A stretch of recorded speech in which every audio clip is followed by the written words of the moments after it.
네, 2020년 3월 20일 금요일 한국경제 일면 기사입니다. 첫 번째 기사입니다. 한미 통화 스와프 600억 달러 체결, 최소 6개월 계약. 한국은행이 미국 중앙은행과 600억 달러 규모의 통화 스와프 계약을 체결했다. 최근 달러화 수요가 치솟으면서 원달러 환율이 급등한 국내 외환시장 안정화에 상당한 기여를 할 것으로 예상된다. 한은은 페드와 600억 달러 규모의 통화 스와프 계약을 체결했다고 19일 발표했다. 계약 기간은 이날부터 최소 6개월이다. 통화 스와프는 비상 상황이 생겼을 때 상대국의 자국 통화를 맡기고 상대국 통화를 빌릴 수 있는 협정이다. 한은은 통화 스와프로 조달한 달러화를 금융시장에 바로 공급할 계획이다. 페드는 이날 한국은 물론 덴마크, 노르웨이, 스웨덴, 호주, 뉴질랜드, 브라질, 멕시코 중앙은행, 싱가포르 통화청과도 스와프 계약을 체결한다고 발표했다. 페드는 직전까지 유럽연합, 스위스, 일본, 캐나다, 영국 등과만 스와프 계약을 맺고 있었다. 미국과의 통화 스와프 계약은 글로벌 금융위기 때인 2008년 10월 30일 체결한 300억 달러 계약에 이어 이번이 두 번째다. 당시 계약은 2010년 2월 1일 종료됐다. 이번 스와프 계약으로 최근 요동치고 있는 환율과 주식시장도 빠르게 안정을 찾을 것이란 기대가 커졌다. 원달러 환율은 2008년 8월 말 달러당 1,089원에서 계약 체결 직전 1,468원까지 상승했다. 계약 종료 시점인 2010년 2월 1일에는 달러당 1,170원으로 하락했다. 한은 관계자는 이번 계약은 급격히 악화된 글로벌 달러 자금 시장의 경색 해소가 목적이라며 앞으로도 주요국 중앙은행과의 공조를 바탕으로 금융시장 안정화 노력을 지속해 나갈 것이라고 설명했다. 네, 두 번째 기사입니다. 달러 확보전 불부터 주가 원화 대폭락. 신종 코로나 바이러스 감염증에 따른 글로벌 경기 침체 공포가 확산되면서 한국 금융시장이 공황에 빠졌다. 원달러 환율은 40원 오르며 7년 만에 최고치를 기록했다. 코스피 지수도 8% 넘게 하락해 글로벌 금융위기 직후인 2009년 수준으로 주저앉았다. 19일 서울 외환시장에서 원달러 환율은 40원 오른 달러당 1285원 70전으로 마감했다. 2009년 7월 14일 1293원 후 최고치다. 최근 6개월간 92원 70전 올랐다. 환율 폭등은 3,151억 달러의 외화 부채를 갖고 있는 국내 기업과 금융회사의 직격탄이 되고 있다. 이날 외환당국이 환율 쏠림이 과도하다고 구두 개입성 발언을 내놨지만 급등세를 꺾지는 못했다.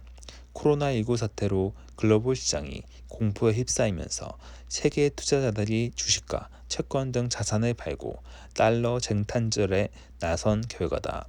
박상현 하이투자증권 연구원은 세계 금융시장이 시계 제로 상황이라 원달러 환율 고점을 전망하기조차 어렵다고 말했다. 달러 확보에 나선 외국인 투자자의 행보는 한국 증시 폭락으로 이어졌다.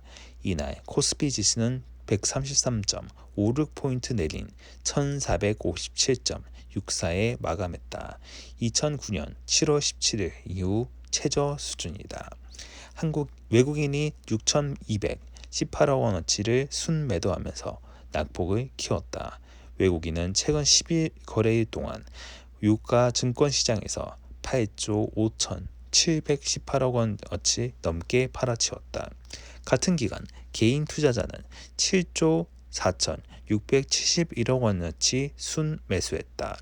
이날 코스닥 지수도 56.79포인트 11.71% 폭락한 428.35로 장을 마쳤다. 네, 세 번째 기사입니다. 문재인 대통령 50조 비상금융조치 중소기업, 자영업, 도산 막겠다. 문재인 대통령이 19일 청와대에서 첫 비상경제회의를 열어 50조 원 규모의 비상금융조치를 시행한다고 밝혔다. 각 부처엔 이번 회의를 기점으로 비상정부 체제로 전환한다며 신속한 결정과 과감한 행동을 강조했다.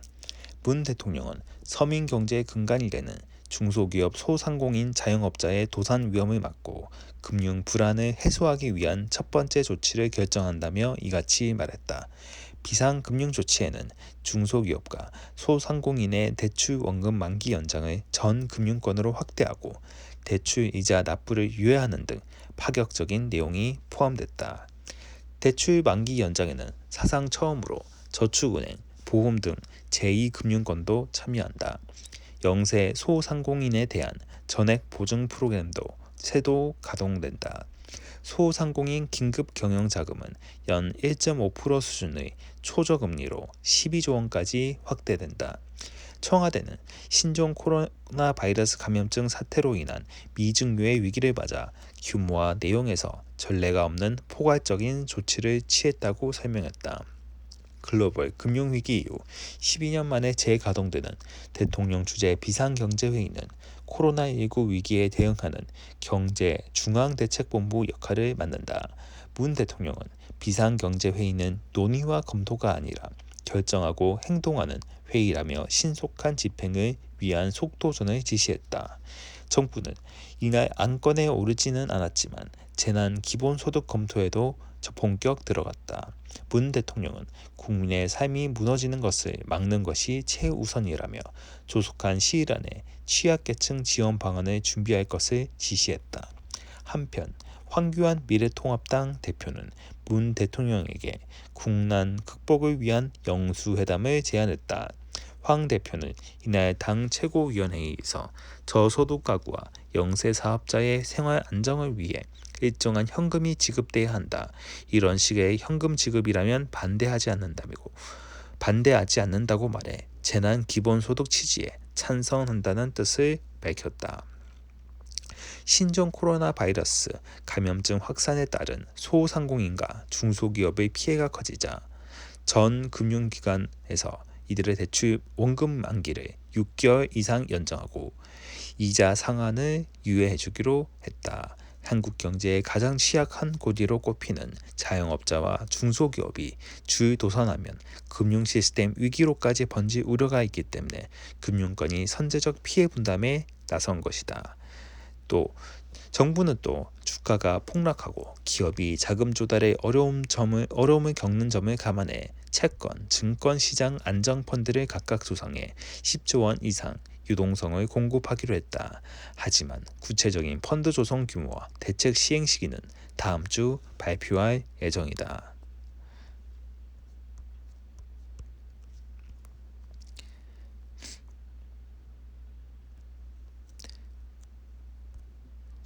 네, 다음 기사입니다.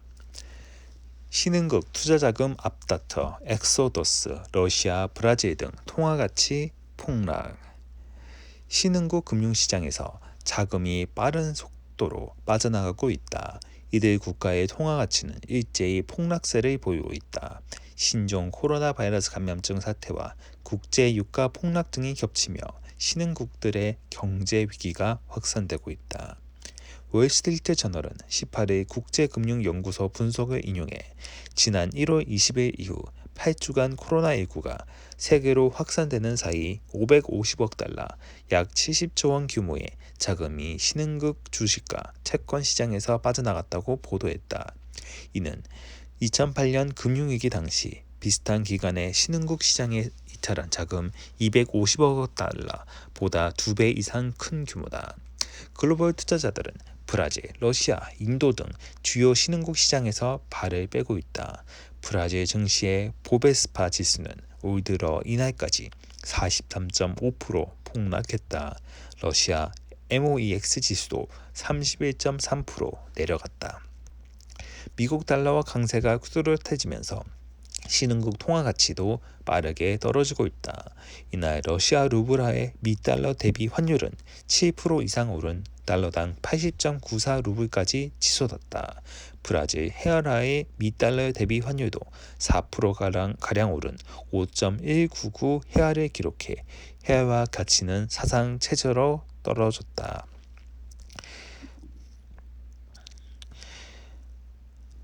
위기 상황에선 달러가 최고 안전자산으로 여겨지고 있기 때문이다. 당장은 코로나19 사태에 유가 폭락이 겹친 산유국의 충격이 더 크게 나타나고 있다. 하지만 충격은 산유국이 아닌 국가로도 번지고 있다. 이 때문에 신흥국발 글로벌 금융위기가 발생하는 것 아니냐는 우려가 나오고 있다. 사우디아라비아 석유 전쟁을 치르고 있는 러시아도 직격탄을 맞았다. 이날 러시아 증시는 10% 넘게 빠지고 미국의 경제 제재에 코로나19까지 겹친 이란은 니아라 가치도 20% 가까이 급락했다.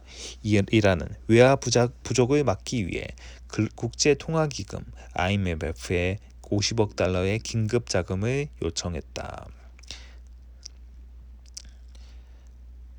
코로나19 사태로 통화 가치가 폭락한 것은 신흥국뿐만 아니다.